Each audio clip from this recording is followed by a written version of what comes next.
Bonjour à toutes et à tous, bienvenue à ce 40e Conquérade. On est ravis de vous retrouver pour un hub assez particulier aujourd'hui sur la donnée. Alors d'abord, quelques rappels pour ceux qui ne connaissent pas. Qu'est-ce qu'un hub? Un hub, c'est pour Keram, c'est-à-dire pour l'ensemble des bientôt 650 collaborateurs de Keram. D'abord, un moment d'inspiration, des découvertes, des curiosités sur des sujets, sur des tendances émergentes, sur lesquelles on souhaite se forger une culture commune, une compréhension des grandes tendances qui sont à l'œuvre. Et ensuite, des temps de questions, d'échanges et de débats. Et vous verrez qu'on consacre un temps important pour ça. Donc, notez vos questions, préparez vos questions. Vous pourrez d'ailleurs poser vos questions aussi en ligne à travers un outil questions-réponses que vous retrouverez sur Teams. Et puis, l'objectif d'un hub, c'est que chacun reparte avec de la matière, du grain à moudre, des idées pour faire avancer dans son métier, dans ses pratiques, des choses du quotidien. Donc, on attend aussi que vos questions, vous les orientez sur la compréhension que vous pouvez avoir de ces sujets pour en tirer des pistes opérationnelles, des pistes de recherche et d'expérimentation dans votre quotidien. Alors, le sujet du jour, il a été préparé avec la complicité de Naomis sur une thématique alors, qui nous a à la fois intrigués, déstabilisés et qu'on a voulu aussi amener d'une forme un peu provocatrice et ludique et qui est donc, je vais citer le titre, la donnée, une arme de transition massive. Ce qui nous a interpellés avec la question de la donnée, c'est d'abord le poids. C'est une masse de données qu'on charrie, qui ressemble à une espèce d'iceberg monumental, assez flou, assez opaque. Et donc, on avait d'abord envie de poser la question de cette masse de la donnée, de ce volume, pour savoir par quel bout l'appréhender et comment le rendre accessible à notre quotidien. Et cette masse, on s'est ensuite demandé si c'était une matière inerte ou une matière réactive. Et comment on pouvait la faire réagir et qui pouvait la faire réagir. Et enfin, on s'est demandé si cette arme, finalement, était au service de la transition, des enjeux écologiques qu'on porte aujourd'hui, ou si ça constituait, d'une certaine manière, une menace par rapport aux enjeux auxquels on doit répondre. Et donc, pour aborder cette question, on a aussi proposé un cadrage, et notamment par rapport à un sujet qui est très en vogue actuellement, qui est l'intelligence artificielle. On a fait le choix pour ce hub de se concentrer sur la question de la donnée, de ce qu'on sait et de l'intelligence humaine par rapport à la donnée. Alors, ça ne veut pas dire que de façon incidente, la question de l'intelligence artificielle ne pourra pas émerger également, mais on a considéré qu'en tout cas, on avait un sujet suffisamment dense et avec suffisamment d'enjeux pour ne pas l'ouvrir immédiatement, en tout cas, au sujet de l'intelligence artificielle dans les thématiques de notre hub pour aujourd'hui. Alors, pour entrer dans ces questions, on a la chance d'accueillir aujourd'hui Jacques Priol, qui est fondateur de Civideo, conférencier spécialiste de la ville intelligente et de la donnée publique, et qui parlera aussi aujourd'hui avec la casquette de l'Observatoire de la donnée publique à travers l'association Data Publica. On aura ensuite une intervention d'un de nos collègues de groupe 8, Loïs Tétio, qui, à travers un projet à Kinshasa, nous montrera aussi la façon dont on peut appréhender justement cette masse de données pour en tirer des enseignements pratiques dans nos projets d'aménagement urbain. Et puis, enfin, Sophie Blanchet de Naomis, qui est en charge du domaine SIG Data pour Keram, et elle-même experte et conseiller de nos clients sur ces sujets de la donnée, nous présentera aussi différentes manières d'appréhender la donnée à travers nos métiers, de conseiller et d'éclairer nos maîtres d'ouvrage. Et puis aussi, Sophie, tu feras un petit focus sur la façon aussi dont on peut amener les usagers à être eux-mêmes, à se réapproprier leurs données pour faire évoluer leur comportement au service de la transition. Et en ça, donc, tu feras le lien avec la dernière intervention du jour pour laquelle on vous présente nos excuses, puisque Virginie Steiner, qui est responsable de la donnée pour la ville de La Rochelle, est souffrante et donc elle ne pourra pas se joindre à nous, à ce hub aujourd'hui. Voilà.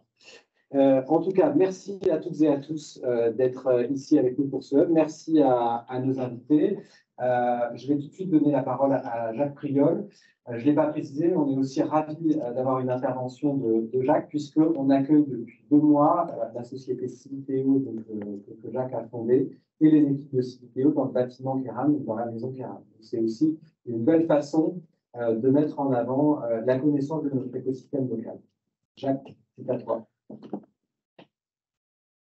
Merci Yann, merci à tous. Je suis ravi d'être avec vous pour parler de ce sujet. Alors, je ne vais pas, pour ma part, traiter directement la question de la data et de la transition. Peut-être dans les échanges, ensuite, on aura l'occasion d'y revenir. Mais vous m'avez demandé pour lancer la démarche, lancer ce hub, de poser un petit peu le décor de ce dont on parle avec cette data et notamment de ce dont on parle avec la question de la data, des usages de la donnée quand on travaille dans les territoires, avec les territoires. Et pour cela, effectivement, je vais prendre ma casquette de président de l'Observatoire Data Publica. Je vais vous en dire un mot rapidement, mais auparavant, très brièvement, donc me présenter.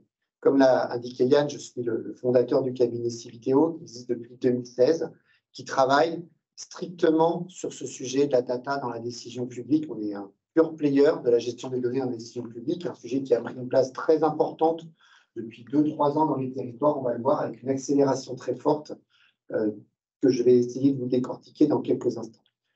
Je préside l'Observatoire Data Publica, qui est également qui est une structure associative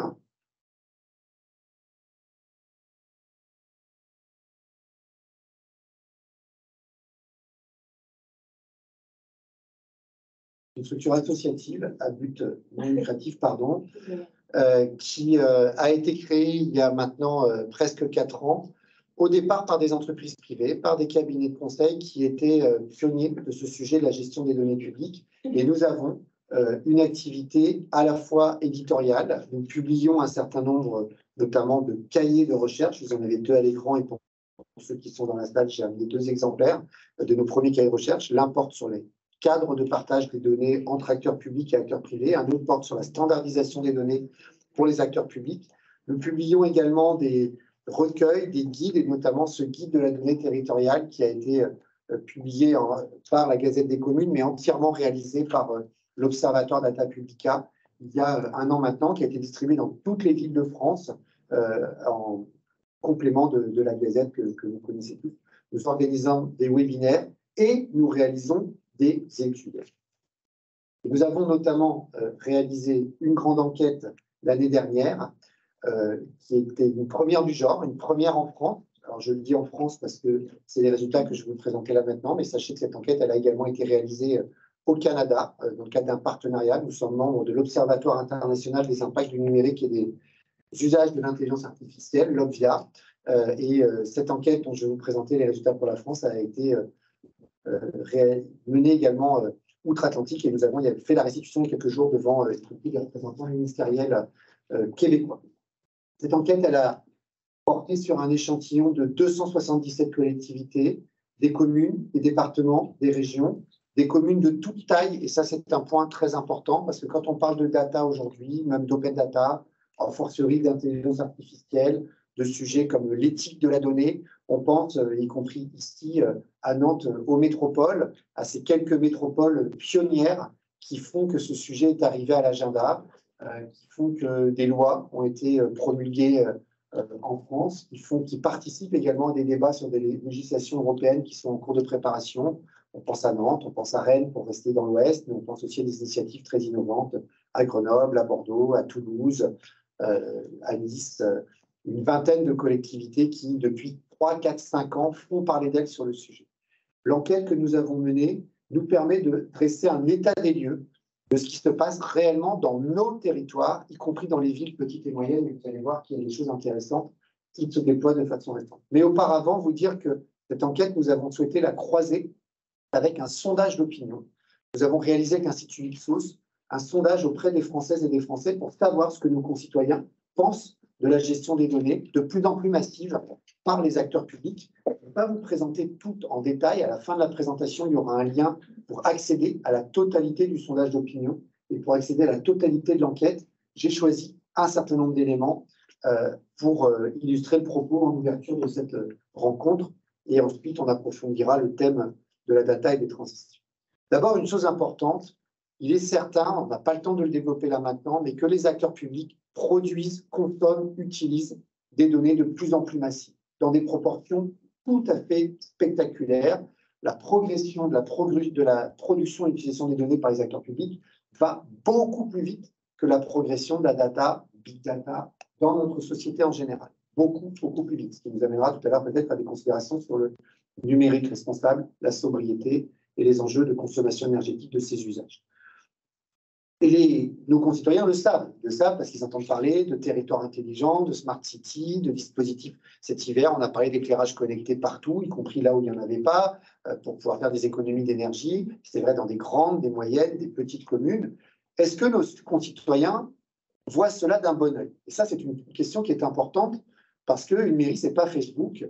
Et à la question de savoir en qui avez-vous confiance pour la gestion des données, en France, on a confiance dans les acteurs publics. On a confiance dans une commune à 69%. On a confiance dans une région ou dans le département à 66%.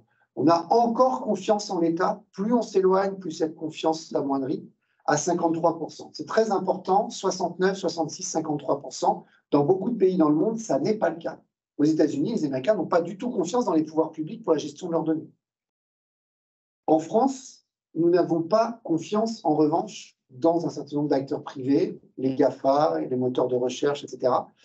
Et pour autant, on a un petit peu baissé les bras et laissé nos données, chacun d'entre nous, on est concerné par ça, on le sait, Amazon, Netflix, etc. Et on est malgré tout vigilant, mais en confiance avec le secteur public. Alors, qu'est-ce que fait le secteur public, et notamment le secteur public local, avec les données en général et nos données en particulier? D'abord, première question dans la grande enquête auprès des collectivités, considérez-vous que votre collectivité est en conformité avec le RGPD? Les 3/4 des collectivités se considèrent aujourd'hui en conformité avec le RGPD. Plus elles sont grandes, plus elles s'en font confiantes dans cette réalité, plus elles en sont sûres. Je ne vais pas tout vous détailler dans le document qu'on vous laissera. Vous aurez des commentaires et le détail, taille de collectivité par taille de collectivité.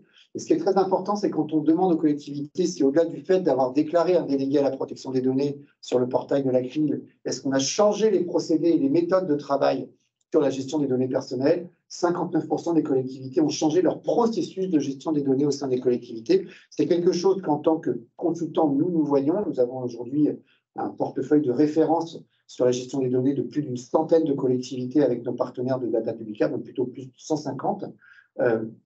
Et on constate véritablement que depuis 2018 et l'entrée en vigueur du RGPD, les collectivités ont fortement évolué sur ces questions-là. La CNIL le dit aussi. La CNIL a publié un rapport il y a 1 an et demi qui nous donne un satisfait très large au monde de la gestion publique locale en la matière. Il n'y a pas que des données personnelles dans nos préoccupations. Il y a tout un tas d'autres données que l'on va utiliser, notamment dans les systèmes smart city, territoire connecté, territoire intelligent, peu importe comment on les appelle, pour un certain nombre de sujets. On a posé la question à nos 277 collectivités de savoir si elles avaient identifié des domaines dans lesquels de nouveaux usages de la donnée pourraient être utiles. Alors, qu'est-ce qu'on appelle un nouvel usage de la donnée? C'est souvent la combinaison de deux choses. C'est l'utilisation de nouvelles données, qui parfois étaient des données qui étaient déjà dans la collectivité, mais on les exploitait pas, ou des nouvelles données qui sont acquises à l'extérieur, combinées avec l'utilisation de nouveaux procédés, et notamment des procédés algorithmiques, des procédés de data visualisation, et maintenant des procédés algorithmiques de plus en plus sophistiqués, peut-être très rapidement de l'intelligence artificielle. Les domaines sur lesquels les collectivités se disent oui, la data peut changer la manière dont je pilote mes politiques publiques et ma collectivité sont d'abord ceux des grands métiers qui ont à voir avec les transitions. Et ça, c'est un point important par rapport au thème du jour. C'est la mobilité, c'est l'aménagement, c'est l'environnement, c'est l'énergie, c'est aussi les déchets. Ce ne sont pas nécessairement les sujets sur lesquels, hormis peut-être l'énergie dont on a quand même beaucoup parlé cet hiver, et sur lesquels on en parle le plus. La data, en ce moment, si vous regardez, vous faites une recherche d'actualité sur les sujets data, analyse, IA dans les collectivités, ce dont on parle le plus, c'est la sécurité. C'est des questions de reconnaissance faciale, la loi de dérogation sur les Jeux Olympiques, etc. Ce sont des sujets qui font polémique, qui parlent beaucoup, mais qui ne sont pas ceux qui retiennent l'attention de nos décideurs. Seulement 37%, et ça arrive en dernier dans le classement de nos items. Dans le sondage auprès des citoyens, on avait posé la même question, et ça arrive aussi en dernier. Je lui ai dit de ne pas le faire. Ah.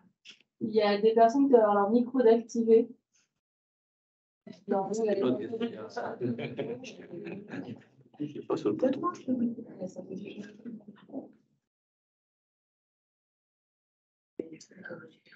Ça aurait pu être pire. Oui.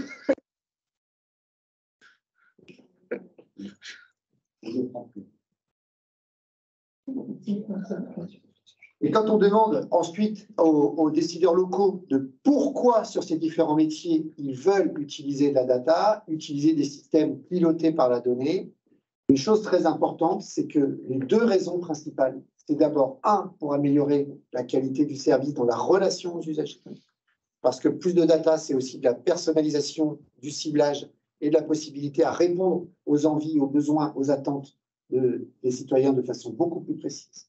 Et deuxièmement, pour améliorer globalement la performance et l'efficacité des politiques publiques. Et seulement en tout dernier, à 8%, du retour sur investissement au sens économie immédiate quantifiée.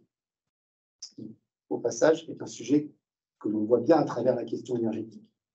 Ce chiffre, ne nous a pas surpris parce que ça fait 7 ans qu'on travaille avec des collectivités locales au quotidien et qu'on voit dans quelles conditions on implémente ces outils et qu'est-ce qu'on recherche avec. Par contre, il a déstabilisé un certain nombre de partenaires industriels avec lesquels nous travaillons, qui aujourd'hui vont voir les collectivités, les démarches en leur disant il faut faire de la smart city, du big data, demain de l'IA, parce que ça va vous faire des économies. Or, aujourd'hui, c'est quelque chose qui n'est non seulement pas attendu en tant que tel, mais qui par ailleurs n'est pas avéré. On pourra y revenir si vous avez des questions, si vous le souhaitez. On a beaucoup travaillé sur ces sujets, fait beaucoup d'évaluations. Je suis désolé, un petit problème, changer les slides. Alors, plus de données dans plein de métiers, très bien, mais comment on les gère? Et l'une des questions sur lesquelles on s'est penché, c'est de savoir si les collectivités ont défini des règles de gouvernance de la donnée, en interne ou en externe. Et là, seulement 10% des collectivités, et vous le voyez dans les diagrammes à droite, essentiellement des grandes ou des très grandes collectivités, disent avoir défini des règles de gouvernance de la donnée. Nous sommes dans une situation où il y a un nombre de plus en plus important. On estime qu'il y a plus de 250 collectivités aujourd'hui en France qui ont déployé des systèmes dits intelligents. Les uns sur l'éclairage, les autres sur les déchets, les autres sur la mobilité, les autres sur de l'action sociale, les autres sur de l'action éducative. Il y a plein de sujets sur lesquels maintenant on voit apparaître des initiatives innovantes en la matière, certaines sur plusieurs sujets en même temps. Plus de 250 collectivités qui sont engagées dans ce type de démarche. Pour autant, la définition de règles de gestion et de gouvernance de ces données reste un chantier important et un chantier à construire. Quand on leur a posé savoir si les citoyens ou la société civile étaient associés à ces règles, la réponse est également là, non à 81%. C'est un autre sujet qu'on ne va pas traiter là ce soir, mais que je pose, et vous l'avez vu tout à l'heure peut-être dans la présentation, j'ai publié plusieurs livres, dont 2 portent sur ce sujet-là, qui est la question de savoir quelle transformation dans la conduite des politiques publiques le pilotage par la donnée, la smart city, les modèles intelligents induisent en termes de relations aux citoyens et en termes de contrôle démocratique.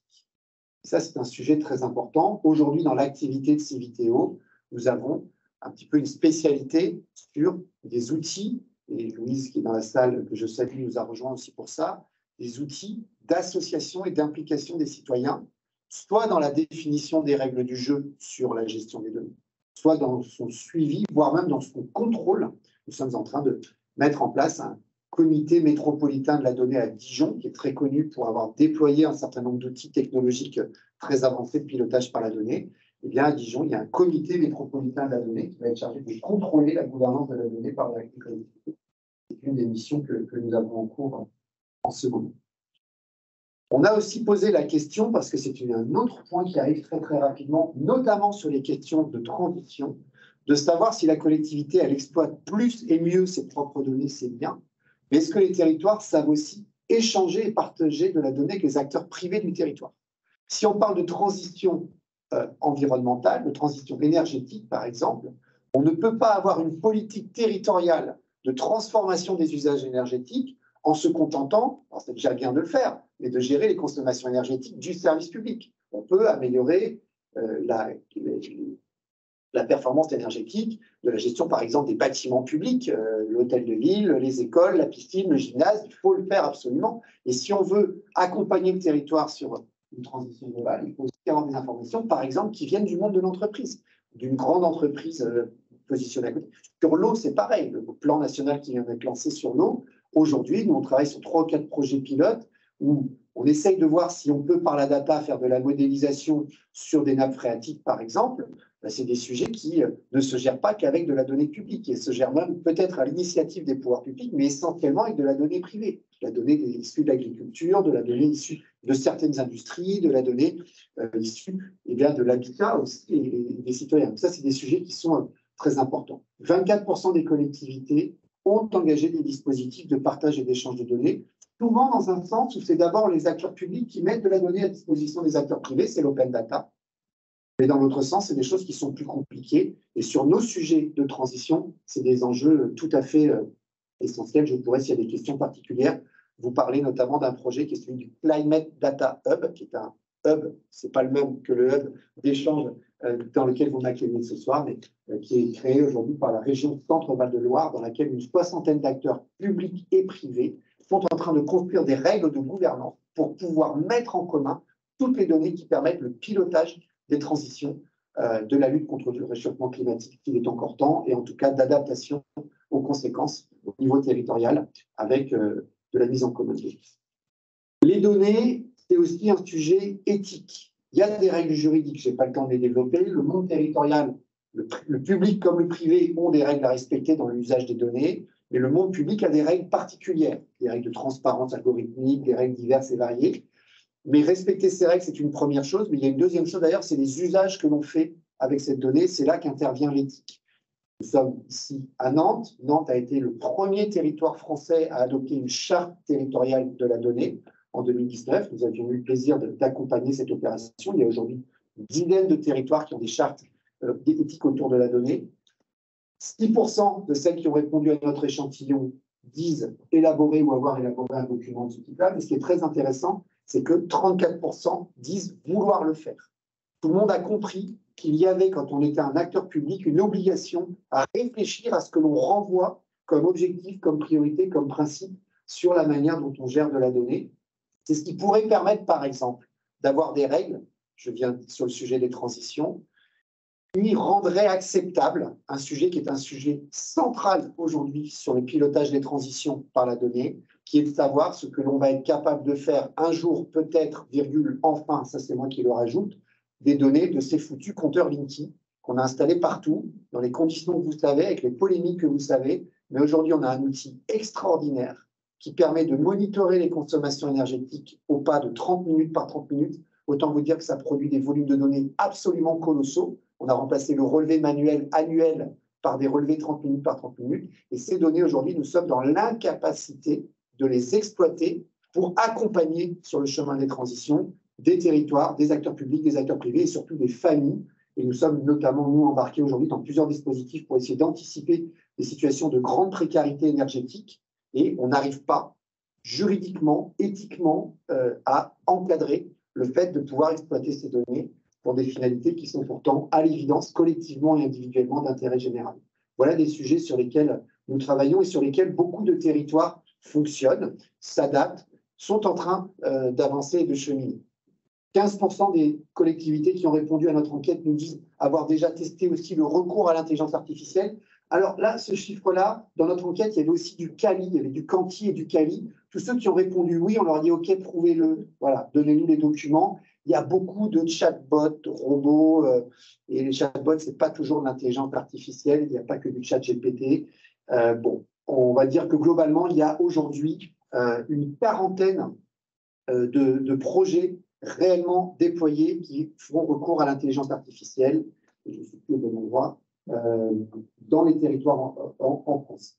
C'est un sujet important, le déploiement de l'IA pour le secteur public, parce que on ne va pas pouvoir faire des tests, jouer aux apprentis sorciers comme Elon Musk et les autres, là, qui ont sorti un génie maléfique de la bouteille et qui nous disent maintenant, excusez-nous, il va falloir qu'on essaye de le re-rentrer. Je pense que c'est trop tard.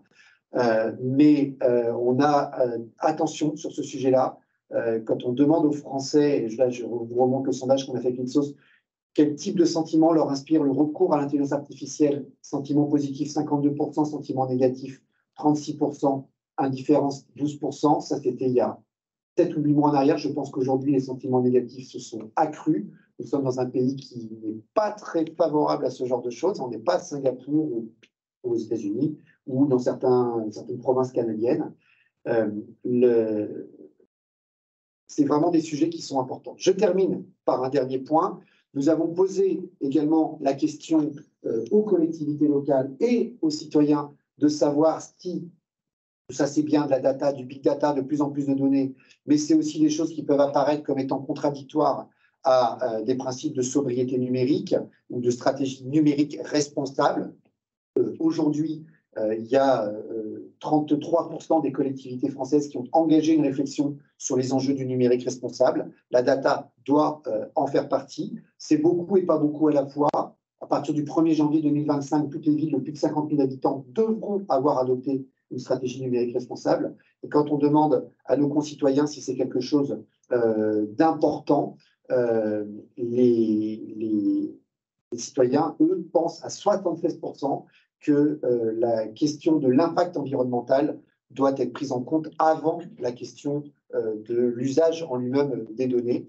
Il y a de ce point de vue-là une avance très forte de l'opinion par rapport à ce que nos décideurs mettent en place. Voilà, c'était un petit peu en style impressionniste des éléments de cette grande enquête. Elle est très longue, il y en a 150 pages, plus le sondage. Tout est disponible gratuitement sur le site de l'Observatoire Data Publica. Si je dois retenir 3 choses de ce que cette enquête nous a montré par rapport à ce qu'on a pu… Déjà, on avait fait une autre enquête en 2019 et puis notre pratique professionnelle depuis 2016-2017, c'est que le sujet de la data dans le pilotage des politiques publiques, ça fait longtemps qu'on en parle. 2017-2018, il y a eu plusieurs rapports officiels sur la Smart City. Ça ne concernait à l'époque que les grandes collectivités et les grandes métropoles. Il y a eu un rapport qui avait fait un peu de bruit à l'époque qui s'appelait Smart City versus Stupid Village, qui montrait que c'était vraiment des choses qui étaient réservées à des collectivités qui avaient des gros budgets, la capacité à recruter des experts, etc. Ça a radicalement changé. Aujourd'hui, on a des centaines de collectivités qui s'apprêtent à accueillir sur leur territoire de la gestion des déchets intelligents, de l'éclairage piloté par la donnée, des stratégies sur la mobilité, sur le stationnement, avec l'ensemble de ces outils. Ça, c'est le premier enseignement. Le deuxième enseignement, c'est que cette manière d'exercer ces métiers territoriaux avec de la data change assez fortement, non pas le métier de tous les jours de nos amis et collègues fonctionnaires territoriaux et nos clients, mais ça change la conception et la fabrication des politiques publiques et leur pilotage. Et ça nécessite l'implémentation de règles de gouvernance, de nouvelles manières de gérer les choses. Et là, par contre, il y a un grand chemin à parcourir. On n'y est pas encore tout à fait. Et puis la troisième chose, c'est que dans les thématiques prioritaires sur ces sujets, très certainement, les choses ont d'ailleurs changé en quelques mois avec la crise énergétique. Mais moi, j'analyse les choses comme ayant connu des étapes successives. Il y a eu la crise sanitaire qui a changé les choses, qui a eu un effet d'accélérateur extrêmement fort. Il y a la crise énergétique qui a un effet d'accélérateur extrêmement fort. Et j'ai publié il y a quelques jours une tribune dans la Gazette des communes en disant « N'attendons pas la troisième crise pour accélérer les choses en matière de gestion des données, parce que la troisième crise, elle est déjà là. C'était la crise climatique. Et sur les métiers que je viens de citer aujourd'hui, on voit que la data, le pilotage par la donnée, va nous permettre de franchir des étapes, de gagner en efficacité. Il faut traiter aussi le côté, est-ce que le numérique nous fait du tort et est contre-productif, bien évidemment, mais il faut aussi aligner complètement l'ensemble de ces outils et mettre des outils qui sont aujourd'hui de plus en plus répandus, de moins en moins coûteux, de plus en plus facilement accessibles, y compris dans des versions parfois compliquées, comme ce qu'on voit avec l'intelligence artificielle depuis quelques jours, quelques semaines. Essayer d'orienter tout ça vers les transitions. Et Yann, tu disais, et je m'arrête là, que le titre de cette soirée était un peu provoquant et ludique. Ludique, j'aime bien parce que on s'amuse dans ce métier. Provoquant, je ne suis pas sûr, parce que je pense qu'on y est là maintenant et que sans la data, en plus, on n'y arrivera pas. Merci beaucoup, Zach. Merci pour cette introduction. Je pense qu'il plante vraiment bien le paysage et le sujet. On en retient quand même directement, d'abord qu'il y a une maturité des élus, une maturité des collectivités à se saisir de ce sujet-là, qu'on est en train de vivre une temps très important sur la montée en compétences et sur le fait que justement les collectivités sont en train de se muscler sur le sujet. Alors je vous demande vraiment de noter toutes vos questions pour tout à l'heure pour les échanges, de les poster aussi sur l'outil questions-réponses de Teams. Pour qu'on garde vraiment les questions pour le débat et les échanges à la suite. Et donc, pour faire le lien après cette présentation du panorama de l'état de maturité des collectivités par rapport à ce sujet de la donnée, on va rentrer directement cette fois dans le cœur de nos métiers avec Loïs Tétio qui donc travaille pour Groupe 8. Alors, pour nos invités, sachez que Groupe 8, c'est une des filiales du groupe Pyram qui travaille exclusivement à l'international, qui accompagne les du Sud, en particulier en Afrique et en Asie, dans leur stratégie de planification et dans leur stratégie de transition et de résilience. Et donc, Loïs va nous présenter un cas d'étude dans lequel, justement, les données sont utilisées pour éclairer notre maître d'ouvrage dans un certain nombre de choix d'aménagement. Loïs, tu es avec nous? Est-ce que vous m'entendez? On t'entend, c'est parfait. Bon. Et vous voyez la présentation là? Oui. Ok, parfait. Donc, bonjour à tous.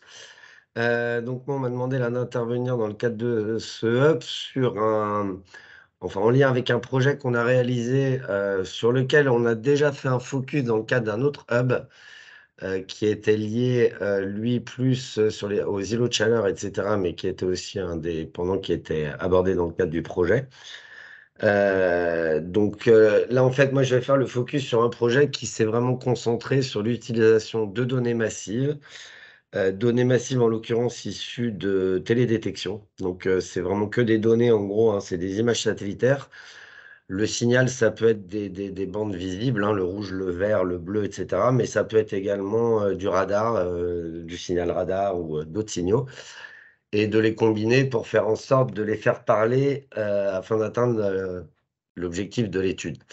Donc, déjà, le contexte de l'étude, hein, c'était à Kinshasa, un projet financé par la Banque mondiale. L'objectif, c'était de faire du screening, donc vraiment à grande échelle, à l'échelle de Kinshasa, plus vraiment toute la métropole, de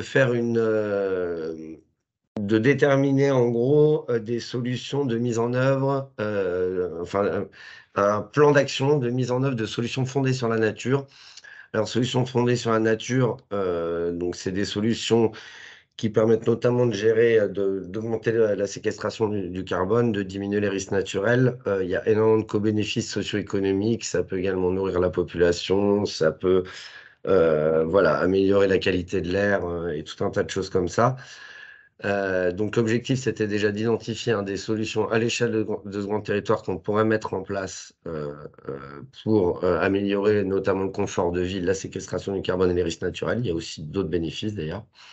Et puis donc de proposer une stratégie intégrée en se basant sur un diagnostic quand même qu'on a réalisé sur le territoire, qui s'appuie également sur la collecte de données locales, etc. On était associé à un partenaire local. C'était une étude assez rapide, hein, donc on a décidé en lien avec la Banque mondiale de repartir d'un outil qu'ils avaient déjà mis en œuvre en s'appuyant sur Google Earth Engine, qui est justement une plateforme qui permet de traiter de la donnée massive. Le problème de traiter la donnée massive, Jacques en a parlé un peu avant, c'est que déjà, il faut quand même les moyens de la traiter, hein. C'est d'ailleurs une sacrée consommation énergétique. Nous, on n'a pas du tout les moyens, même à l'échelle de SCE. Pour l'instant, en tout cas, on n'a pas des gros calculateurs ou autres. On pourrait très bien externaliser ça. Mais Google Earth Engine, pour l'instant, permet, alors plutôt dans un cadre non commercial, normalement, d'utiliser en fait des codes qu'ils ont implémentés via de la programmation JavaScript pour attaquer ces données-là et les faire parler. Parce que c'est beaucoup de données, hein. C'est en gros tous les 6 jours avec du Sentinel, par exemple, on a une image satellite 10 mètres sur 10 mètres de l'ensemble du territoire mondial. C'est bien beau ça, mais quand on les accumule, ça donne des images. Des fois, il y a des nuages, des fois, il n'y en a pas, etc. Enfin bref, il y a tout un tas de complications qui font que... et puis, du coup, une quantité de données quand même phénoménale. Avec des traitements qui peuvent être assez complexes à appliquer dessus, avec de l'IA ou pas d'ailleurs. Dans la plateforme Google Earth Engine, la plupart des scripts qui sont dedans, enfin des bibliothèques, disponibles tournent sur des choses qui ne sont pas liées à l'IA. Mais il y a également quand même quelques codes d'IA qui sont intégrés, notamment pour faire de la supervision, de la classification supervisée. Donc, par exemple, typiquement, pour faire du découpage automatique de l'occupation du sol sur un territoire.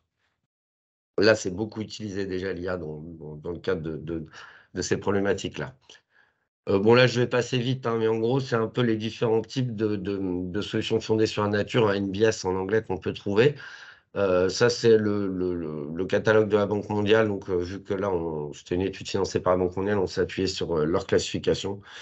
Bon, il y en a d'autres, hein, voilà. Donc, en gros, bah, le principe, hein, c'est de venir en zone urbaine, hein, quand même, hein, urbanisée, redonner de la place à la nature. Voilà, c'est vraiment ça le principe. Donc, à travers soit de l'agriculture urbaine, de l'aménagement de petites forêts, etc., de l'aménagement d'espaces verts, des toitures végétalisées ou autres.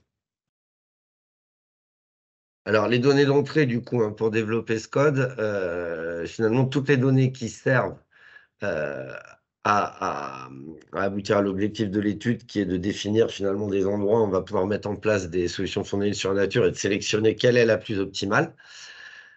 C'est des données libres, toutes, hein, c'est la plupart issues soit du programme Copernicus, Landsat, donc c'est des données en gros satellitaires, hein. Après, sur lesquelles sont réalisés des traitements assez massifs, donc notamment au travers de Google Earth Engine. Nous, on a voulu s'affranchir de Google Earth Engine quand même sur la seconde partie des traitements qu'on avait à faire. On ne dépendait plus finalement des images satellitaires, on avait moins besoin de Google Earth Engine. On est parti là vraiment sur des solutions que sur l'open source. Et puis les données aussi issues de Google Earth Engine étaient complétées par tout un tas d'autres données qui sont disponibles en open source également, mais également des données locales. On a permis à l'outil d'accepter, donc il tourne partout dans le monde, il permet de faire un premier screening. Si on a des données plus locales, plus précises, par exemple en termes de topographie, d'axes routiers, de rivières, etc., il y a déjà des bases qui existent, hein, libres, qui permettent de faire tourner l'outil, mais ça permet de préciser un peu les résultats, d'avoir des résultats plus fiables. Donc, en gros, l'outil développé par la Banque mondiale, lui, ce qu'il faisait, ce qu'on a récupéré, hein, c'est que c'est un code dans Google Earth Engine qui permettait d'extraire des cartes où on avait pour chaque pixel de 10 mètres sur une aire d'étude qu'on fixait, est-ce qu'on peut mettre en œuvre telle solution fondée sur la nature ou pas? Et donc, on avait plusieurs bandes, chaque bande étant liée à la catégorie de solutions fondées sur la nature qu'on considérait. Alors nous, on avait un problème, c'est que du coup, on a beaucoup de pixels isolés là-dedans, etc. Finalement, ce n'est pas directement utilisable. On a aussi également pas mal de pixels où on peut faire plusieurs choses en même temps, etc. Donc il fallait venir compléter ce code-là pour venir agréger toutes ces données et vraiment proposer un plan avec, voilà, sur telle zone, on met en place de l'agriculture urbaine parce que c'est celle qui a l'impact le plus positif par rapport aux bénéfices attendus. Donc ça, je vais passer. Donc là, bon, j'ai expliqué vite fait, hein, mais c'était effectivement, on s'est affronté. Alors ça, je vais quand même faire un petit focus dessus parce que c'est important. Pourquoi on a décidé de faire la suite en s'affranchissant de Google Earth Engine? C'est que déjà, il n'est pas open source. C'est-à-dire que on peut utiliser le code, il n'y a pas de problème, sauf on va utiliser des bibliothèques, donc des fonctions qui sont déjà codées chez eux, qui sont complètement, c'est des boîtes noires. On ne sait pas comment c'est fait dedans. Et donc, le jour où ils décident de plus rendre ce code ouvert, comme ça l'est pour l'instant, enfin, à son utilisation, bah, d'un coup, tout peut tomber, on ne peut plus s'en servir. Et pour l'instant, ils sont plutôt flexibles sur l'utilisation de ça, mais ils ont tendance à durcir leur approche ces derniers temps, Google. Voilà, notamment parce que finalement, hein, ça revient à consommer quand même des sacrées capacités de calcul sans avoir de retour gagnant. Alors après, donc, on a aussi des dysfonctionnements, hein, qui sont liés à la manière dont ça tourne. Donc, je ne vais pas m'étendre là-dessus. Donc, on a développé, nous, un outil où la première boîte, en gros, c'est Google Earth Engine, en haut. Et nous, on a tout fait après sur des bases plus classiques de bases de données, vraiment, basées sur de l'open source, hein, PostgreSQL, PostGIS, et puis combiné avec des traitements réalisés dans QGIS. En parallèle, on a fait quelque chose qui était, donc ça, c'était vraiment quelque chose d'intéressant, qui c'est plus une approche vraiment là de naturaliste, qui a consisté là à vraiment définir quels sont les impacts de chaque catégorie, de chaque type de NBS qu'on a en fait, sur les bénéfices attendus en termes de réduction des risques naturels, de séquestration du carbone et de co-bénéfices socio-économiques. Il y en a d'autres, hein, mais pour l'instant, c'était fait un focus là-dessus. Et on a défini des manières d'estimer, via plutôt des poids, hein, d'estimer finalement l'impact que va avoir chaque catégorie de NBS sur les différents bénéfices attendus.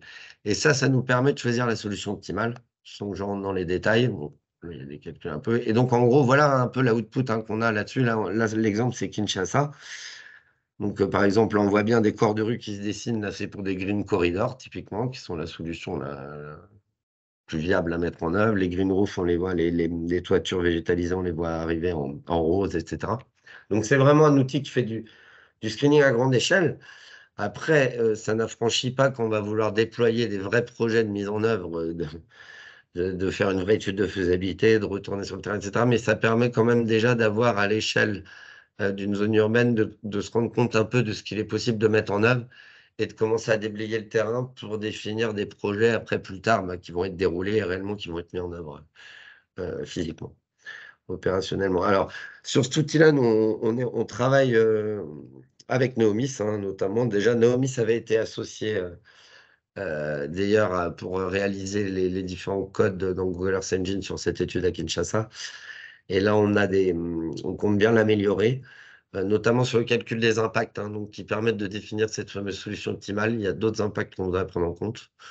La volonté de s'affranchir de Google Earth Engine, alors ça, c'est un doux rêve pour l'instant, hein, parce que comme je disais, on a besoin quand même d'externaliser dans ce cas-là des capacités de calcul qui sont assez importantes.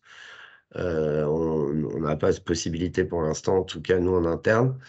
Après derrière, bon, l'objectif ce serait ça, parce que finalement Google Earth Engine, il ne tape que dans de l'open data.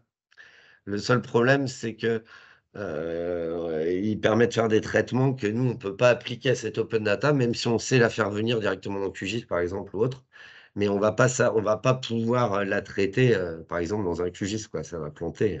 Il faudrait des années, quoi. Donc voilà un peu le principe. Donc là, c'était vraiment sur de l'utilisation de données massives.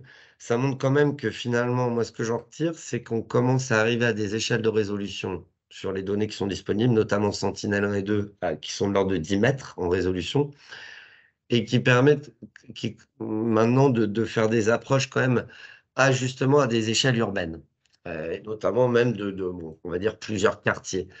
On n'en est pas encore à l'échelle d'un petit quartier sur le focus du quartier. Et on peut retirer énormément de choses. Moi, je travaille beaucoup en hydrologie, en hydraulique. Ça permet de dériver énormément de données d'entrée dont on va avoir besoin, par exemple, pour des modèles hydrologiques d'inondation ou autres. Ça permet de dériver des choses liées aux îlots de chaleur, beaucoup aux risques naturels aussi. Donc, on travaille également là-dessus. C'est en lien, hein. Et puis, en lien avec le changement climatique en règle générale, on a également accès aux projections du GIEC, etc., qui sont maintenant dispo du 6e rapport, qui sont aussi spatialisés comme ça. Et donc, voilà, on a de plus en plus finalement de données. La difficulté, on le voit bien, c'est le fait qu'on n'arrive pas à s'affranchir de Earth Engine pour l'instant, parce que ça reste de la big data et que faire du traitement de raster massif comme ça, donc on a déjà des résolutions très fines, un grand territoire et en plus des données des données temporelles sur une durée qui commence à être assez significative et avec une fréquence de retour qui est grande, hein, le Sentinel c'est 6 jours. Et ben il faut des capacités de calcul. C'est bien beau d'avoir cette donnée-là et elle parle pas d'elle-même aussi, hein. C'est quand même des sacrés traitements qu'il faut mettre en œuvre pour parvenir à leur faire dire quelque chose par rapport à l'objectif qu'on s'est fixé. Voilà, j'en ai terminé. C'est pour le coup une entrée bien très concrète dans le sujet, comment faire parler les données pour nos projets. Et puis, c'est une source d'inspiration aussi, je pense, et de questionnement. Donc là encore, gardez vos questions. J'en profite aussi d'ailleurs pour saluer nos collègues qui nous écoutent et qui suivent ce hub depuis les Antilles et puis depuis Abidjan aussi, puisque Clara Natou de l'Ouest est connectée avec nous aujourd'hui. Je donne tout de suite la parole à Sophie. Sophie qui est en charge de la data au sein de Naomis et puis à l'échelle de Kéran, qui a la responsabilité d'animer ce domaine de compétences. Et Sophie aussi qui a été notre complice et notre allié pour organiser ce hub. Et donc, il va pouvoir nous présenter cette fois le métier, l'expertise de conseil auprès des collectivités, auprès d'un certain nombre d'usagers pour savoir quoi faire de ces données-là.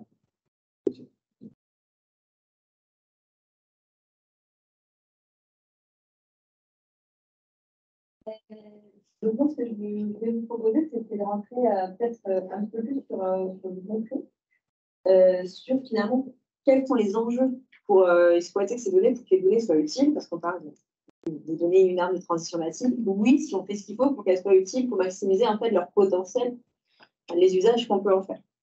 Donc, je voulais balayer un peu avec vous les enjeux en fait qu'on peut retrouver pour notamment nos maîtres d'ouvrage, mais aussi parfois autour de l'utilisation de ces données et voir un peu finalement ce qu'on peut mettre derrière et comment on peut travailler ces sujets-là. Pour voir, on verra que finalement, c'est aussi. Alors, il y a des enjeux techniques, je pense que l'illustration de Loïs était en plein là-dedans, mais il y a aussi des enjeux humains et je voulais vraiment qu'on prenne conscience de ça parce que finalement, moi, mon travail aussi en ce moment, c'est d'essayer de sensibiliser tout le monde à ces questions. Voilà, c'est déjà que ça fait. C'est bon, c'est bon.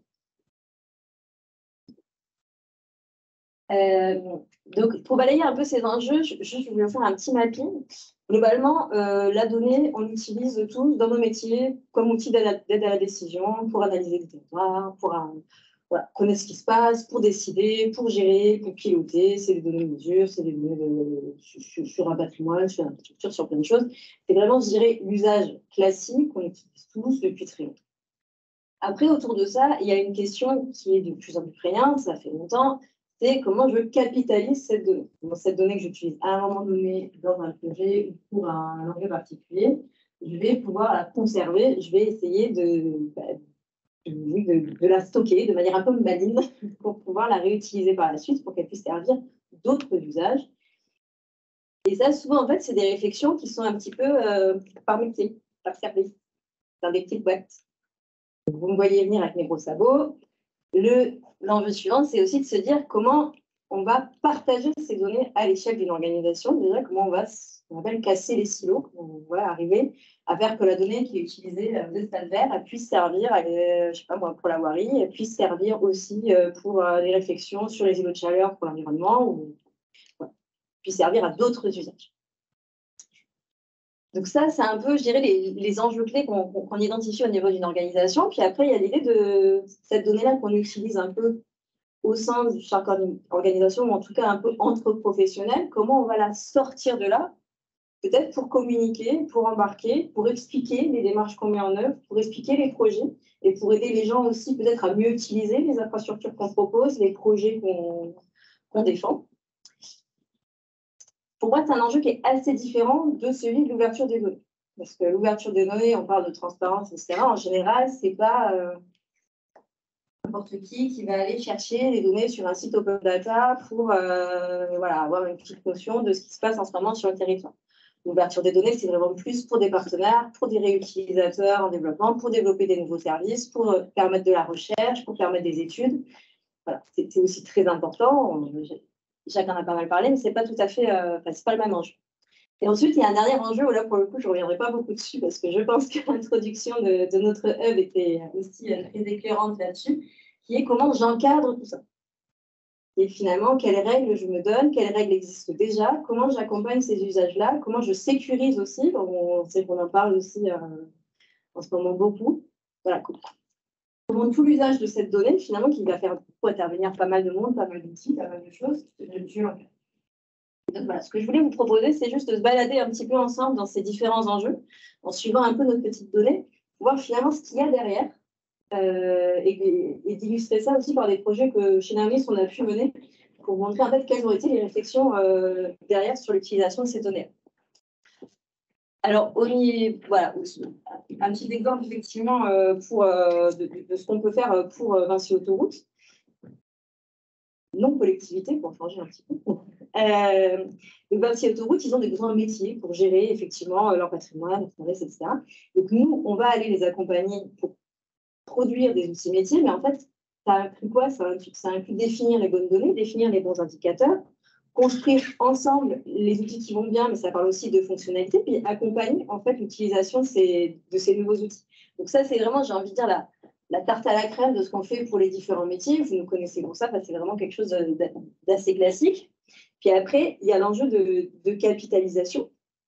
Donc là, je voulais donner l'exemple, voilà, ça nous aide un peu du château de Versailles, n'est-ce pas, qui nous change un peu du contexte angoissant pour certains qui nous environnent.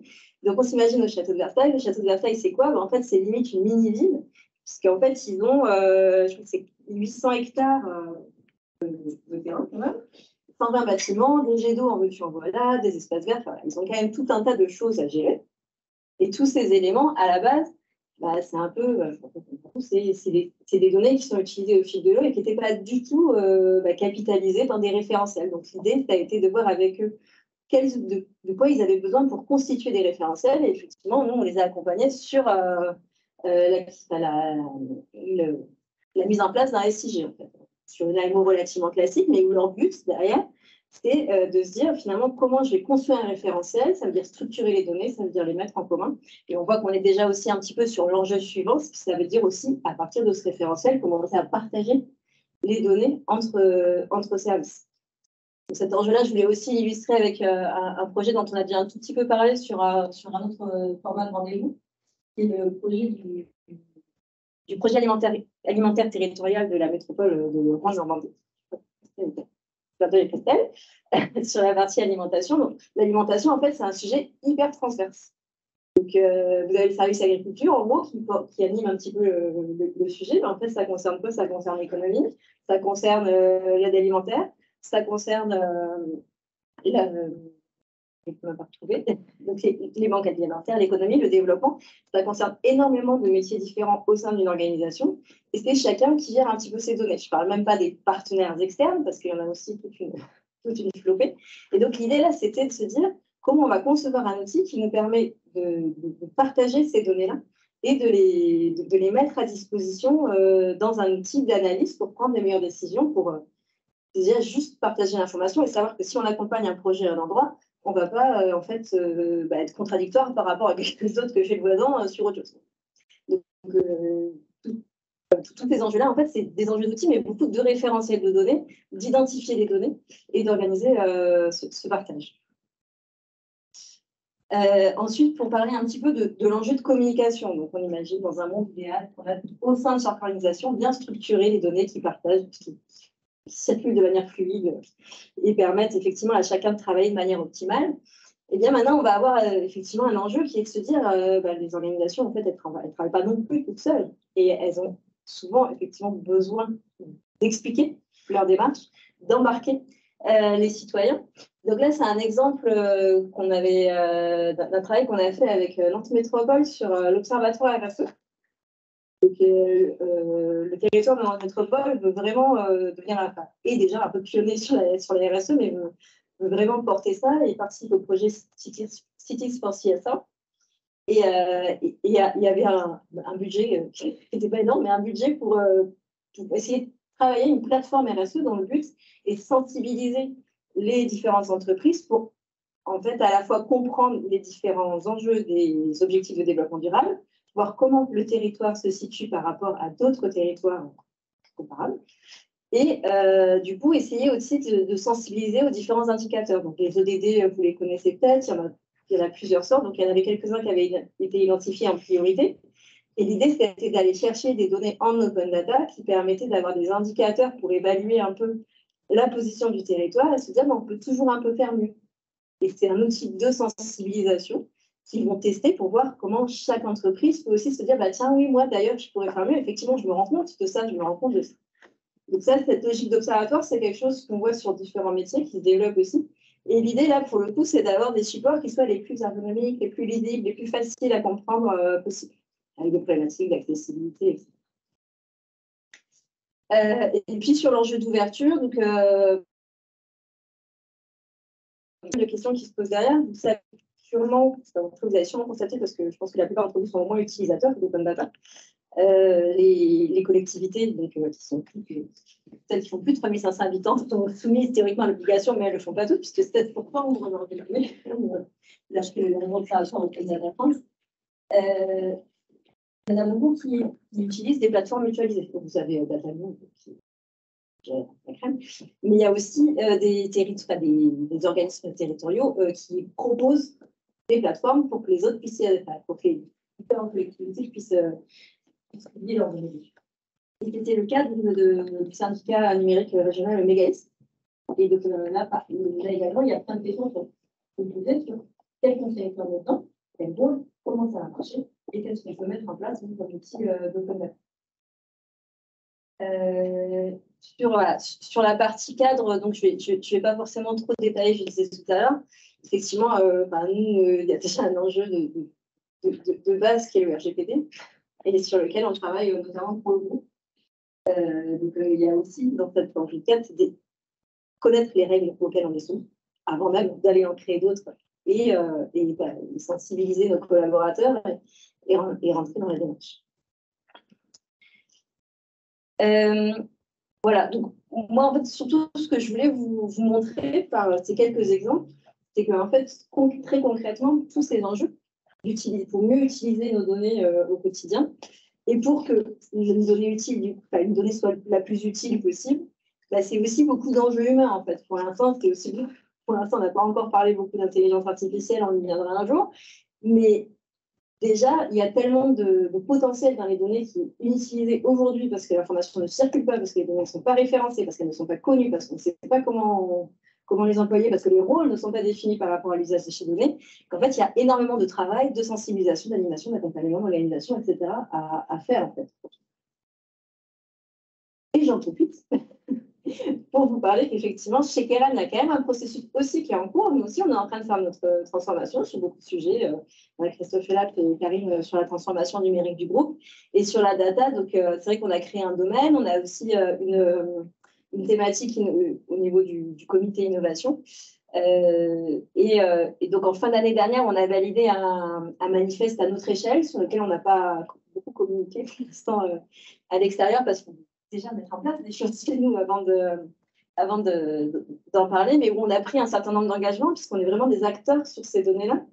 Donc, on pense que ça fait partie de notre rôle, en fait, de sensibiliser nos interlocuteurs, de maximiser la qualité et l'exploitabilité des données, de faciliter la capitalisation et la réutilisation de ces données, et puis de faciliter l'ouverture des données et la communication. Donc, on ne va pas s'étendre là-dessus, mais on est en train de mettre en place, et on en a mis certaines, je pense notamment à Maëlle qui est là, avec qui était là, sur la partie, il y a un pôle data SIG qui s'est structuré au sein de la CE, il y a des compétences hautes qui sont animées au sein du domaine, on est en train de travailler tout ça pour essayer nous aussi de faire en sorte que les données qu'on manipule soient les plus utiles possibles au service notamment de la transition énergétique. Voilà, donc demain, globalement, il y a encore plein de sujets en cours sur cette transformation. Il y a des sujets sur lesquels il va falloir qu'on aille aussi, puisque notamment travailler sur des communs. On fait partie des acteurs de la donnée territoriale, notamment sur des métiers où on a des experts très pointus, donc sur la définition standard de commun, je pense c'est vraiment des choses sur lesquelles on a notre mot à dire. Sur le fait de travailler pour une diffusion avertie des données tout public, je pense qu'il faut que les collaborateurs de Keran soient informés et soient sensibilisés en fait à tout ce qu'il y a derrière la donnée, que ce soit la question des données personnelles, que ce soit la question du numérique responsable, que ce soit plein d'éléments. Et dans cette direction, il y a aussi le fait de l'intelligence artificielle sur laquelle on est en train de réfléchir. Donc, il y a un groupe qui travaille sur le sujet en ce moment dans le groupe, avec une logique en fait aussi de réfléchir à comment on va avoir une utilisation, une maîtrise de l'intelligence artificielle, ce qui est pour nous un point important. C'est juste une toute petite parenthèse du coup pour excuser donc Virginie Steiner qui n'a pas pu se joindre à nous. Moi, j'aurais trouvé ça très intéressant qu'elle puisse se joindre à nous parce que sa présentation en fait était celle d'un projet de self-data, ce qui est une bête un peu particulière. Il y a plusieurs expérimentations qui sont un petit peu en cours en France. Et globalement, en fait, ce qui était intéressant aussi dans son retour d'expérience, c'est que c'était pas si facile. Dans le self-data, c'est quoi la logique? C'est de se dire on va aider les citoyens, les usagers à utiliser leurs propres données. C'est-à-dire que vous générez des données tout le temps qui peuvent servir les uns et les autres, mais vous, est-ce qu'elles vous servent vraiment? C'est pas sûr. Bel exemple que Linky tout à l'heure. Là, l'idée, c'était de travailler sur la mobilité. Donc, en plus, à la base, ils avaient voulu travailler avec les données générées de toute manière sur le territoire qui c'est déjà, mais l'opérateur de mobilité de La Rochelle a refusé. Donc, c'est quand même assez particulier. Et donc, ils sont partis sur une autre solution, effectivement, avec une application qui s'appelle TraceMob, avec la fabrique des mobilités, où on génère en fait les données sur notre mobilité, ce qui nous permet d'être sensibilisés, de comparer les trajets, d'être sensibilisés, de mesurer l'impact de nos choix de mobilité. Alors, ils sont heurtés à plein d'écueils, à la fois techniques et aussi beaucoup humains sur le recrutement de bêta-testeurs et sur un biais qui est un peu le fait que finalement, les gens qui se sont intéressés au projet, c'est des gens qui étaient déjà sensibilisés. Donc, voilà, elle aurait expliqué ça beaucoup mieux que moi, mais en tout cas, la démarche de se dire comment on va faire en sorte que la donnée, et notamment la donnée de tout un chacun, puisse être réutilisée par tous pour être sensibilisée, pour accompagner le changement, je pense qu'elle est hyper intéressante et aussi dans nos métiers. Et sur un projet d'aménagement, sur une infrastructure, sur plein de choses, je pense qu'il y a des choses à faire pour que cette donnée elle sorte en fait du milieu strictement professionnel et elle accompagne un peu mieux les projets. Voilà, c'est pour ça que j'aurais trouvé ça hyper chouette qu'elle soit là, mais c'est... Voilà. Merci beaucoup, Sophie. Donc, effectivement, on est dans le cycle de vie de la donnée et on voit les différentes étapes sur lesquelles on peut intervenir pour leur donner de la valeur, pour les structurer, pour les rendre intelligibles et en garder le contrôle aussi, un contrôle intelligent. On va passer à la partie du hub qu'on attend, que j'attends aussi, c'est vous entendre, vos questions, vos témoignages, vos possibilités d'interpeller nos intervenants. Rose, est-ce qu'on a des questions en ligne? Il n'y a pas encore de questions en ligne. N'hésitez pas en tout cas à utiliser l'outil si vous êtes en ligne pour transmettre vos questions. Est-ce qu'il y a des questions, du coup, déjà, des voix qui se lèvent ici dans la salle à Nantes? Oui, Christelle. J'ai une question, c'est sur la donnée. Il y en a de plus en plus, effectivement, probablement pas utilisée, mais quand elle est contradictoire. En fait, ce qu'il y a, c'est que sur beaucoup de champs, on a beaucoup de données et je pense que des fois, elle n'est pas concordante pour les mêmes faits, pour les mêmes thématiques. Et du coup, ça m'interroge sur le fait qu'on ait autant de données et est-ce qu'on en a besoin d'autant pour savoir travailler? Est-ce qu'on a besoin d'autant de données? Parce que la question, c'est quelles sont les sources les plus fiables? Je vais répéter la question à haute voix pour que tout le monde puisse bien entendre. Et puis, Sophie et Jacques, si vous voulez venir ici, comme ça, on peut répondre à ces questions collectivement. Loïs, également, on te mettra à contribution s'il y a des questions qui te concernent plus particulièrement. N'hésitez pas aussi à dire à qui s'adressent vos questions. Donc, question de Christelle. Général, c'est ça. Est-ce que parmi la masse des données, toutes les données sont concordantes et comment discerner les informations utiles de celles qui alimentent la masse mais sans bénéfice particulier? Déjà, effectivement, c'est une vraie question et notamment sur des données de changement climatique. Aujourd'hui, tu peux comprendre que c'était une vraie problématique pour le groupe. Il y a beaucoup d'informations qui sont déjà pas forcément faciles à utiliser, mais en plus, il faut faire des choix. C'est-à-dire qu'à un moment donné, il faut choisir ce qu'on prend et faire des hypothèses et pas forcément en toute connaissance de cause, ce qui est un peu le souci. Donc effectivement, je te rejoins un peu, quelquefois on aurait besoin d'avoir des éléments de certification, en fait, de savoir un petit peu des choses, de scénarios, les choix les plus, je sais pas, les officiels, quoi, en gros, qui sont à choisir. Après, je pense qu'il y a quand même une... ça dit quelque chose. Déjà, tu vois, quand tu as des données contradictoires, je pense que c'est déjà important de le voir. Au moins, c'est d'avoir la possibilité, les bons outils pour s'en rendre compte. Et effectivement, après, du coup, il y a un peu un choix pour l'instant à opérer un peu tout seul devant son ordi, à se dire, mince alors, c'est ballot. Mais je ne sais pas si c'est un problème de volume, moi, ou d'organisation, de certification. Enfin, je pense que c'est un problème de données un peu qui sortent et qui, finalement, ne sont pas encore si fiables que ça. Je pense qu'il y a aussi, du coup, de l'information à avoir sur comment... Ça veut dire qu'on est encore sur quelque chose d'un peu mouvant, parce qu'il y a d'autres référentiels de données qui sont très établis et on n'a pas de problème. Donc... Ouais, mais je pense qu'il y a un vrai travail à avoir à ce niveau-là, peut-être justement avec les autres acteurs de certaines filières, de se dire, bon, bah, là, les gars, il va falloir faire quelque chose pour peut-être fiabiliser les jeux de données qu'on utilise et oui, faire des choix, définir des méthodes et s'y tenir. Ça ne veut pas dire qu'il ne faut pas les remettre en question de temps en temps, mais ça peut projet à chaque utilisation. Je pense qu'on est face à des choses qui sont surprenantes parce que ces données massives, bonne manière de dire en français big data, elle nous interroge sur ce qu'elle représente par rapport à des outils qu'on a eu l'habitude pendant des dizaines d'années d'utiliser, qui étaient des données en apparence plus simples parce qu'on en maîtrisait les processus de production et on en maîtrisait aussi les marges d'erreur. C'est notamment toute la statistique et en particulier la statistique publique. Et quand on fait des systèmes avec des enquêtes sur un échantillonnage, certains d'entre vous dans la salle connaissent parfaitement la formule mathématique qui permet de calculer la marge d'erreur sur un échantillon, et les autres n'ont peut-être pas en tête, mais se rappellent l'avoir appris un jour à l'école, et on sait que si l'échantillon est tout petit, il y a une marge d'erreur par rapport à un échantillon plus important. Avec les données massives, ce qui est compliqué, c'est qu'il y a des choses qui ne s'expliquent plus par des règles de ce type-là. C'est malgré tout régi aussi par des règles mathématiques, des règles de statistiques, des règles de probabilité et de l'algorithmie. La grande difficulté à laquelle on est, donc, c'est pour comprendre comment on fait apparaître une réalité sur la base de laquelle on va devoir prendre des décisions ou ajuster des politiques publiques. Il faut comprendre à la fois quelles sont les données qui ont été utilisées, s'assurer que ces données remplissent un certain nombre de critères en termes de fiabilité, et ensuite savoir comment fonctionne la boîte noire. Tout à l'heure, Loïs nous a parlé des boîtes noires de chez Google. C'est l'un des problèmes dans l'action publique. Dans l'action privée, dans le business, on peut avoir des algorithmes qui sont des boîtes noires, et bien après tout, c'est le secret des affaires de l'entreprise. Dans l'action publique, on ne peut pas se permettre ça.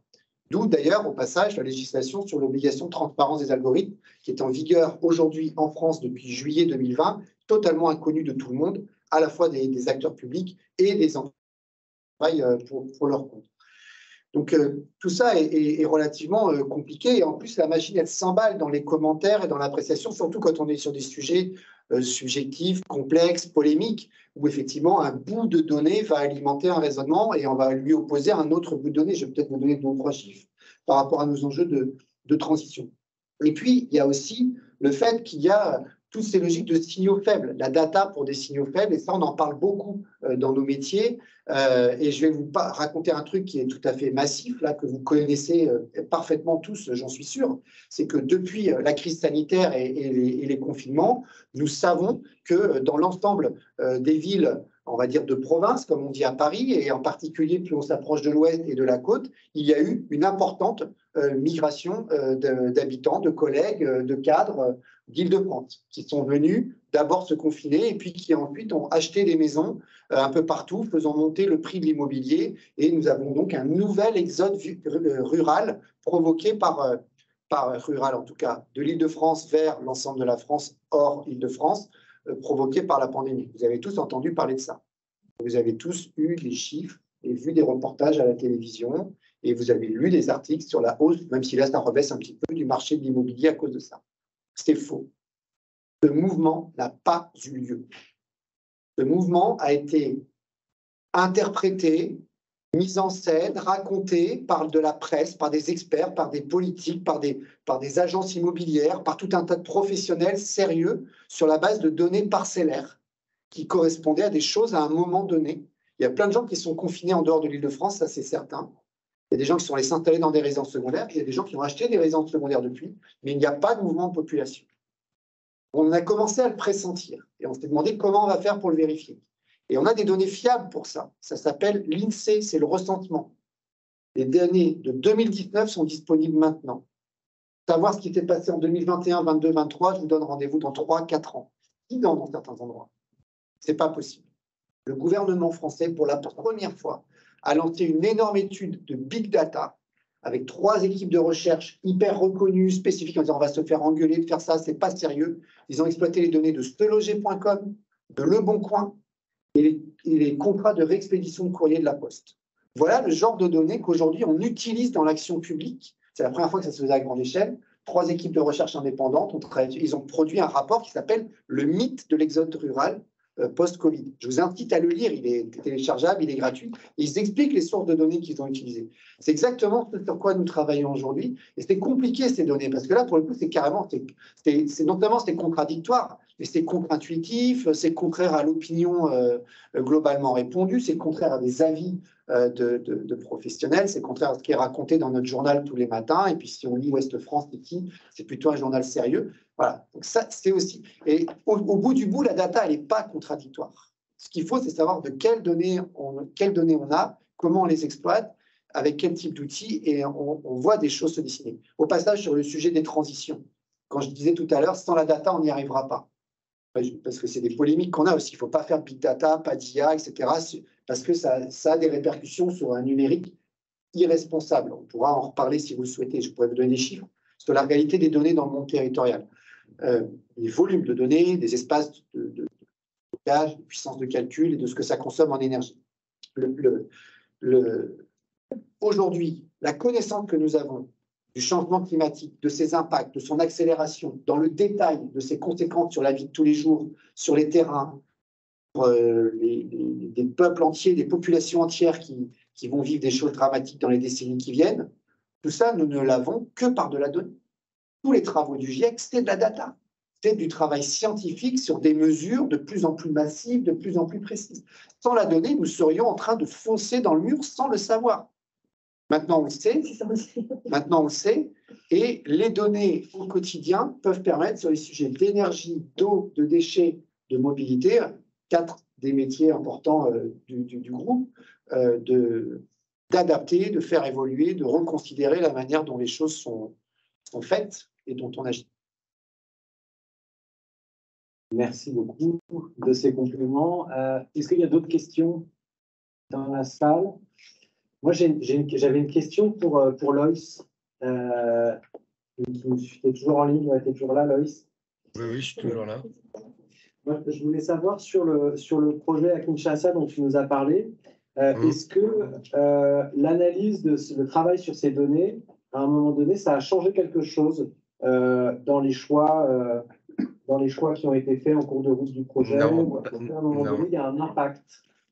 Alors non, parce qu'en fait, là, c'était vraiment une étude 3 mots. C'est vraiment du screening, là. Donc, on n'était pas en prise directe avec les décideurs opérationnels, je vais dire. Ceux qui étaient... Ah, ça, c'est la suite. Mais on risque d'être en conflit d'intérêts, d'ailleurs. Il y a des chances qu'on ne réponde pas. Mais c'est la suite. Là, c'est vraiment les études de screening amont, comme ça. Donc, ces études, c'est pour commencer à définir des programmes d'investissement qui, après, vont être déroulés. Mais... Et par contre, si, ça a mis en évidence qu'il y avait quand même des gros potentiels, par exemple, sur les corridors végétaux le long des routes. Parce qu'ils ont pas mal d'endroits où, mine de rien, c'est assez large, il y a de l'espace, il y a tout été. Dans l'algorithme, il y a notamment des trucs qui détectent la distance des bâtiments par rapport aux axes de rue, etc. Tout un tas de choses qui permettent d'apprécier la faisabilité, hein, c'était le but de mise en œuvre. Et on a vu là, pour le coup, en fait, c'était même ce qui ressortait beaucoup, on le voyait dans la carte tout à l'heure, on voit tout un tas de corridors verts là, qui devraient vraiment mettre en place, et c'est quelque chose qu'on a un peu appuyé, qu'ils n'avaient pas forcément en tête, et qui risque d'être un programme d'investissement après moi.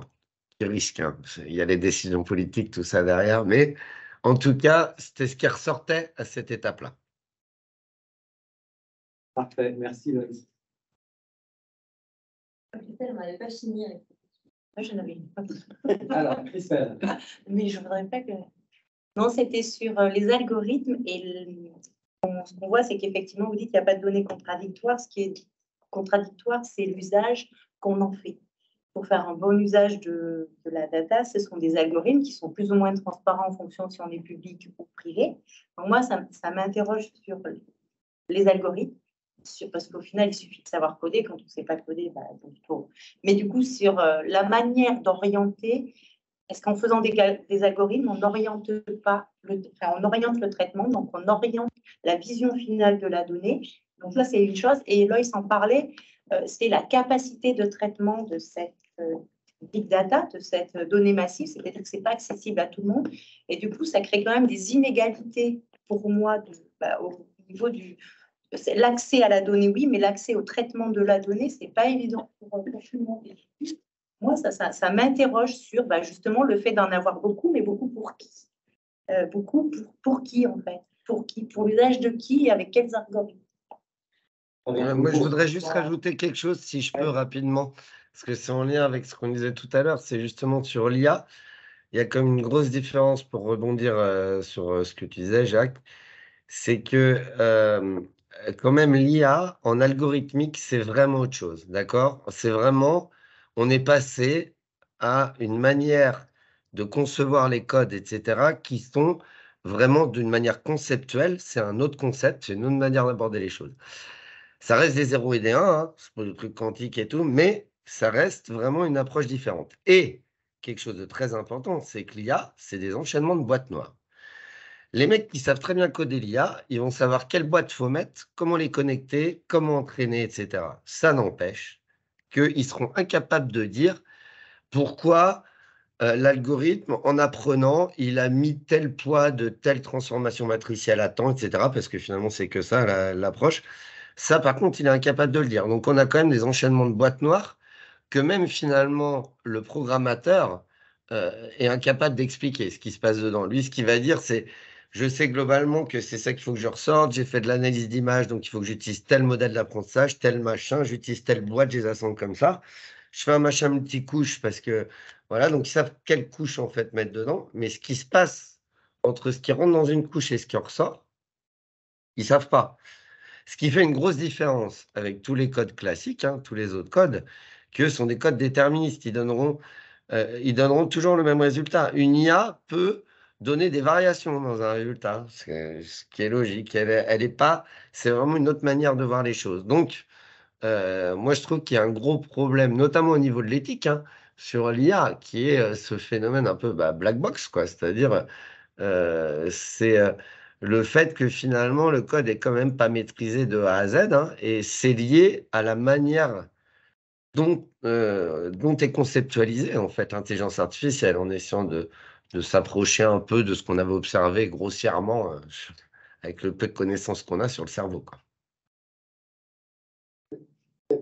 Pour ce point, trois choses. La première, aujourd'hui, les algorithmes hors IA, utilisés pour faire de l'éclairage intelligent optimisé, pour détecter des fuites d'eau, pour modéliser les systèmes de collecte des déchets, pour gérer la détection sophistiquée de composants dans des stations d'épuration, pour optimiser la mobilité, de la circulation, que ce soit du réseau urbain ou que ce soit de la circulation automobile, même du vélo, des carrefours intelligents, etc.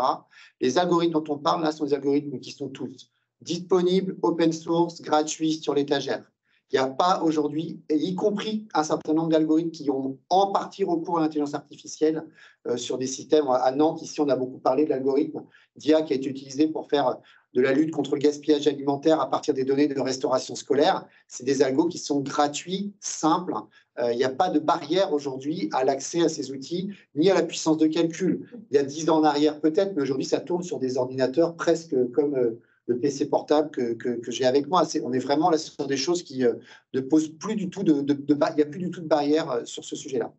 Par contre, il y a une barrière sur la compréhension de comment ça marche, la vérification de la loyauté des algorithmes. C'est pour ça que je parlais de la transparence algorithmique des algorithmes publics. Donc, c'est obligatoire depuis une loi de 2016 entrée en vigueur le 1er juillet 2020. Parcoursup, par exemple, est un algorithme que tout le monde connaît. Enfin, il y a plein de gens qui ne savent pas que c'est un algorithme, mais c'est un algorithme d'appariement. C'est le même algorithme qui sert à classer des paires de chaussettes dans un tiroir, sauf qu'il sert à mettre un jeune homme ou une jeune femme en face d'une formation d'enseignement supérieur. La question de savoir si cet algorithme fonctionne de manière loyale va générer de la discrimination, etc., est une vraie question. Et le code de Parcoursup en application de cette loi pour une République numérique a été publié. Il a été expertisé, alors pas par des parents d'élèves mécontents, mais par des chercheurs de l'INRIA qui ont pu vérifier que le code était parfaitement programmé et que Parcoursup ne réglait pas les problèmes d'accès à l'enseignement supérieur en France, mais jouait parfaitement son rôle. Et d'ailleurs, le jouait mieux que des systèmes entièrement humains qui existaient précédemment. Certains d'entre vous pour les plus jeunes, ont été concernés peut-être il n'y a pas longtemps, pour les autres, c'est vos enfants. Mais par exemple, Parcoursup respecte strictement le nombre de places réservées aux étudiants boursiers dans chacune des formations, là où auparavant, ça rangeait sans doute un petit peu, puis dans certaines formations, on ne les prenait pas. Après, il y a l'IA. L'IA, effectivement, ce que vient de dire Loïc, c'est très important. Alors, il y a IA et IA. Il y a des IA plus ou moins sophistiquées. Les boîtes noires qui s'empilent, c'est quand on va commencer à parler d'apprentissage profond et de choses qui deviennent effectivement très compliquées à rendre explicables, explicites, pardon. C'est la raison pour laquelle, en matière de gestion publique, il y a aussi un encadrement. Alors, double, il y a déjà un encadrement qui existe en France. Le Conseil constitutionnel, dans une décision qui est passée un peu inaperçue, mais nous, en tant qu'experts, elle nous intéresse beaucoup, a dit que l'on n'avait pas le droit de prendre de décisions individuelles sur la base d'un algorithme capable d'améliorer par lui-même sa performance, ça veut dire un algorithme qui fait de l'apprentissage. Pourquoi? Parce qu'en tant que citoyen, si pour avoir une place en crèche, pour bénéficier d'un tarif social ici, pour ceci ou cela, il y a un système automatisé, donc un algorithme, je dois pouvoir contester. Et c'est un droit fondamental depuis 1789, c'est l'article 15 de la Déclaration des droits de l'homme. Le citoyen a le droit de demander des comptes à son administration. Et donc, appliqué dans le monde du numérique et de l'IA, ça veut dire que si un algorithme a été utilisé pour une décision qui me concerne, il faut qu'on m'explique comment il marche. Et si c'est une IA, on n'est pas capable. Donc, le Conseil constitutionnel a dit pas d'IA pour les prises de décision individuelles. Et aujourd'hui, c'est pas dans la loi, c'est dans une position du Conseil constitutionnel. À Nantes, c'est dans la charte éthique de la donnée de Nantes Métropole. C'est écrit noir sur blanc. Pour d'autres usages qui n'ont pas d'impact individuel direct, ça va être une autre paire de manches. Et là, on est effectivement face à des enjeux de compréhension, de maîtrise, d'éthique, qui vont être compliqués. Et là, il y a une autre réglementation qui, elle, n'est pas encore en place, mais c'est la réglementation européenne qui arrive. Il y a un IA Act qui est en préparation, qui va sortir fin 2023, et qui définit 4 catégories d'IA exploitables en Europe par les acteurs en général, qu'ils soient publics ou privés, et de façon spécifique pour les acteurs publics. Il y a une première catégorie d'IA qui vont être jugées dangereuses, qui vont être interdites en Europe. Et probablement, c'est le sort qui attend un certain nombre de dispositifs dont on entend beaucoup parler en ce moment.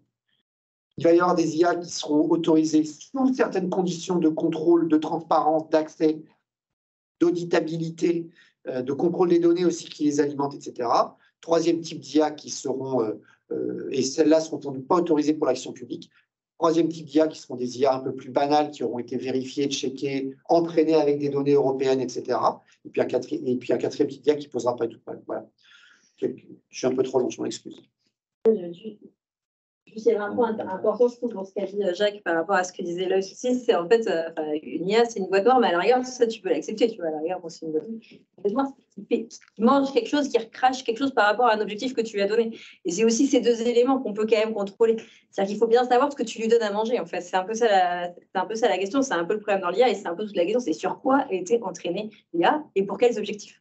Là, je viens de lire un super livre que m'a prêté Yann qui s'appelle Algocratie et qui explique que tout notre système d'information aujourd'hui, voilà, tous les réseaux sociaux, mais même plus largement, même votre recherche YouTube, le fait que vous ayez des contenus recommandés sur Google, etc.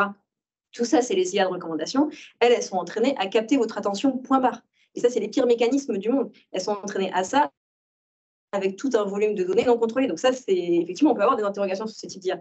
Après, si tu fais un modèle d'IA, et même si tu ne sais pas trop ce qu'il y a dedans, mais que toi, tu sais quelles données tu lui as rentrées avec des données à apprendre, d'autres, avec un objectif précis que tu contrôles, je pense que ces IA-là, elles vont être même de plus en plus accessibles, en fait. Par contre, ce qui ne va pas forcément être évident, c'est de préparer les données en amont, de bien organiser tes données, d'avoir le capital de données qui va bien pour utiliser ces données, ces algos-là, où bientôt, tu mettras. Alors, il faut mettre sa carte bleue souvent, hein, ça, il faut avouer. Mais pour avoir sur Azure, sur machin, ce truc, c'est aussi des gros acteurs américains souvent. Mais il y a. Ou alors, ça, tu peux implémenter tes serveurs aussi avec des codes open source, mais en tout cas, des boîtes qui vont faire le job de toute la partie un peu IA, tu vas en avoir qui, à la rigueur, tu pourras leur faire confiance si toi, tu sais ce que tu leur rentres dedans et ce que tu leur donnes comme objectif. Et je dirais que c'est plus cette partie-là qu'il faut qu'on arrive à maîtriser. Et c'est plus accessible, je pense. J'ai compris quand même qu'entre les boîtes noires, il y avait des liens et que des fois, entre ces liens, il se passait des choses pas compréhensibles. C'est au-delà, pour moi, c'est au-delà de l'entrée, c'est d'une boîte C'est jamais qu'une grosse boîte noire, quoi, finalement. Plus j'ai compris de ce que disait Loïs, après, je suis pas. Je trouve que pour l'apprentissage profond, on a intelligents qui interagissent les uns avec les autres et qui modifient entre eux des paramètres. On a le résultat à la sortie, on n'est pas capable d'expliquer, y compris ceux qui ont codé les différentes briques, pas capable d'expliquer comment elles ont interagi. Et ça, c'est une réalité qui est aujourd'hui une difficulté face à tous ces outils. La parole, vous parlez beaucoup de données publiques, mais aussi de la donnée privée, la capacité d'acteurs privés à jouer ce jeu de la donnée. Donc, quand on est public, on est transparent. Quand on est privé, Quand on est public, on devrait être transparent. Oui. Tout à l'heure, le chiffre a été bien rappelé. Il n'y a que 16% des collectivités qui aujourd'hui respectent leur obligation d'open data. Et puis, toutes ne publient pas tout ce qu'elles devraient publier parmi ces 16%. Donc, c'est un sujet sur lequel nous, ça fait partie de nos activités très, très récurrentes, hein, d'aider des collectivités à s'engager dans cette démarche, à choisir les données, les plateformes, les outils. Et puis, après, il y a toutes les données privées, alors que moi, je séparais en deux catégories par rapport à nos métiers, par rapport à vos métiers. Il y a les données privées, du business, encore que quand on travaille sur un plan alimentaire, les données du Carrefour du coin, elles peuvent être intéressantes. Elles revêtent à ce moment-là un caractère de données d'intérêt général. En vérité, on la voit peut-être plus par rapport au ticket de caisse ou par rapport à la carte de fidélité, et puis par rapport aux approvisionnements, les sous-traitants, tout ça, mais en vérité, elle peut avoir un caractère d'intérêt général. Il y a aujourd'hui de plus en plus d'acteurs privés qui produisent de la donnée, qui interagissent avec ce qui se passe dans nos métiers. Et je vais prendre un seul exemple qui est de plus en plus édifiant. Je l'utilise dans de nombreuses conférences, j'en ai parlé dans plusieurs livres, mais je continue à en parler année après année parce que c'est de pire en pire ou de mieux en mieux à chaque fois, je ne sais pas ce qu'il faut dire. C'est Waze. Aujourd'hui, Waze est utilisé par 19 millions d'automobilistes en France, sur 34 millions d'automobilistes. Nous sommes le premier pays au monde utilisateur de Waze, pour des mauvaises raisons, parce qu'on n'aime pas les radars et qu'on est un peu français au volant, voilà. C'est dit, mais 19 millions d'automobilistes, c'est incroyable. On est le premier pays au monde en valeur absolue, plus qu'aux États-Unis, plus qu'au Brésil.